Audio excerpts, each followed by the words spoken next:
jajar komisioner serta sekretaris KPU Kota Prabu Muli, kami juga Ketua Bawaslu Kota Prabu Muli yang diwakili LO pasangan calon wali kota dan wakil. Pol TV sebagai TV lokal pertama di Sumatera Selatan, Kota Palembang akan menyiarkan secara langsung debat perdana Pilkada Prabu Muli pada 27 Oktober.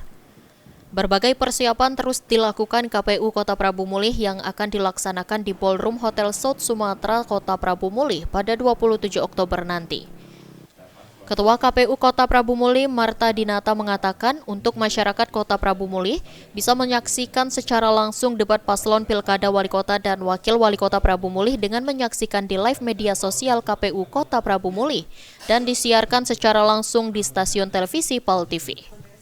Dari debat publik inilah para pasangan calon nanti bisa lebih meyakinkan masyarakat Kota Prabu Muli untuk memilih dirinya menjadi pemimpin di Kota Prabu Muli.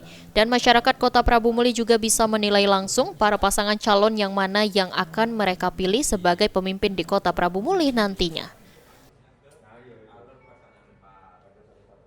KPU Kota Prabu Muli telah melakukan rakor terkait dengan pelaksanaan debat di tanggal 27 Oktober 2024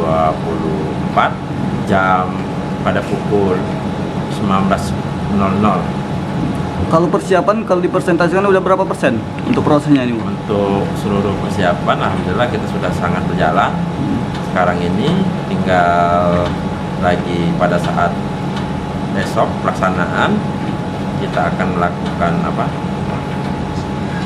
terkait dengan gladi pelaksanaan debat, dan perlu diberitahukan juga kepada seluruh masyarakat Kota Prabu Muli maupun di luar Kota Prabu Muli bahwa pada pelaksanaan debat itu akan disiarkan langsung baik melalui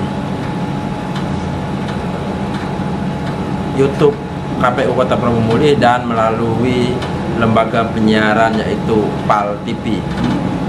Jam berapa itu? Kita dalam ronde acara akan kita laksanakan di pukul 19.00 waktu Indonesia Barat. Debat publik paslon wali kota dan wakil wali kota Prabu Muli yang akan disiarkan secara langsung pada tanggal 27 Oktober ini akan disiarkan secara langsung dari pukul 19.00 sampai dengan pukul 22.00 waktu Indonesia bagian Barat. Anggi Perkasa, PAL TV.